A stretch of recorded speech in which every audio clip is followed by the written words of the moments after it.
अब जड़ चेतन की गांठ क्या है? देखो यहाँ इतने लोग बैठे हैं, सब लोग बराबर सत्संग सुनते हैं। गुरु महाराज का भी लोगों ने सुना, महाराज जी का भी बराबर सुना है। लेकिन फिर भी अगर किसी से पूछा जाए कि आप ये बताओ, क्या अपने आप को जानते हो? आप कौन हो? अपना परिचय दो। तो दुनिया वालों के लिए ही जो परिचय है वही परिचय हमारे लिए भी है। इसका प्रमाण क्या है? इसका प्रमाण यह है, गुरु महाराज कहते थे खेती दुकान दफ्तर का काम उतना ही करो जितने में मोटा महीन खाने को, मोटा महीन पहनने को, और कोई दरवाजे पे भूखा प्यासा आ जाए तो उसको यानी कि 2 रोटी खिलाने का जितना इंतजाम जितने में हो जाए उतनी मेहनत करो। बाकी का समय क्या करना? बाकी का समय अपने काम में लगा देना।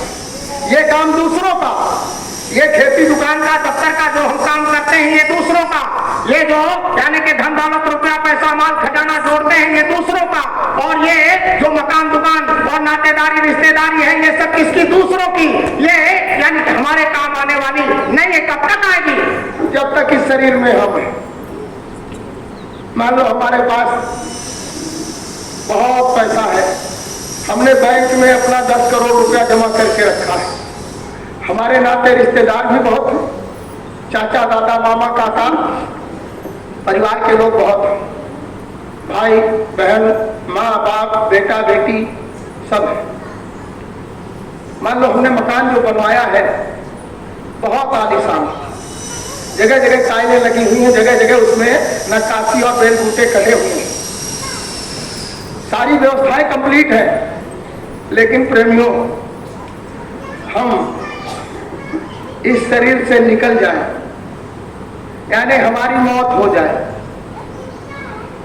हमारी मौत हो जाए तो इस शरीर को क्या कोई उस घर में रखेगा? बोलो वो जो 10 करोड़ का हमने महल बनवाया था, उस 10 करोड़ के महल में बोलो इस शरीर को कोई रखेगा? खैर चलो परिवार वाले ले जाएंगे, जल्दी करो इनका काम खत्म, तो ले चलो। ले गए गंगा के किनारे, यमुना के किनारे, कहीं पे ले जा करके इसको खा कर दिया, जला दिया, गाड़ दिया, या जो कुछ करना था इसका कर दिया। शरीर तो मर गया, लेकिन जो शरीर को चलाने वाले हम थे, हम तो मरे नहीं, क्योंकि हम शरीर तो है नहीं, हम तो आत्मा है। अब जरा फैसला करो कि शाम को उस 10 करोड़ वाले मकान में हम आ जाएं, अपने परिवार के लोगों के बीच में, भाई देखो हमने 10 करोड़ लगाया था इसमें तो हम रहेंगे, तो बोलो कोई रखेगा उस घर में? बोलो पत्नी रखेगी कि पति रखेगा, कि बेटा रखेगा, कि बेटी रखेगी, कि भाई रखेंगे, चाचा दादा मामा का कोई रात में उस यानी के हमारे साथ उस मकान में कोई रहने के लिए तैयार होगा? तो ना रिश्तेदार काम आए, ना वो मकान काम आया। चलो कोई बात नहीं, मकान छोड़ दिया कि अगर हम रहेंगे तो ये भाग जाएंगे बाहर, हटाओ इनको इसमें रहने दो, अभी 10 करोड़ हमारा बैंक में जमा है, ले आएंगे बैंक से दूसरा बनवा लेंगे। तो अगर बैंक में हम जाएं तो जो 10 करोड़ हमने जमा किया था बोलो हमें मिलेगा? बगैर शरीर के अगर बैंक में जाए बोलो कोई कैशियर देगा? तो बोलो ये सामान कोई काम हमारे आया?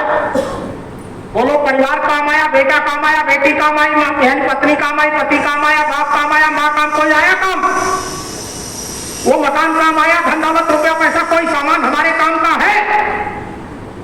यही तो हमने जोड़ा था पूरे जीवन। तो बताओ हमने अपने लिए क्या किया? यही सवाल तो गुरु महाराज पूछते थे, आज महाराज जी पूछ रहे कि तुमने अभी तक अपने लिए क्या किया? कुछ कमाई की? अरे क्या तुम्हारे साथ में जाएगा? कौन सा सामान इकट्ठा किया? यही समझाते समझाते 60 साल गुरु महाराज को लग गए, और यही समझाते समझाते 13 साल महाराज जी को हो गए, लेकिन हम अपने रास्ते पर ही चल रहे। क्यों चल रहे? क्योंकि जड़ चेतन की गांठ पड़ी हुई। गोस्वामी महाराज ने लिखा कि जड़ चेतन ही ग्रंथि पड़ी गई, और जदपि मुर्सा छूटत कठिनाई। जब ये गांठ झूठी है सब जानते हैं। अगर किसी से गांव में गांव एक अनपढ़ आदमी से पूछो, ये बताओ ये जो तुम सामान इकट्ठा कर रहे हो ये तुम्हारे काम आएगा? तो कहता नहीं भाई, मरने के बाद तो शरीर भी नहीं जाता। यानी मुल्क की कौन चलावे, संग न जात शरीर।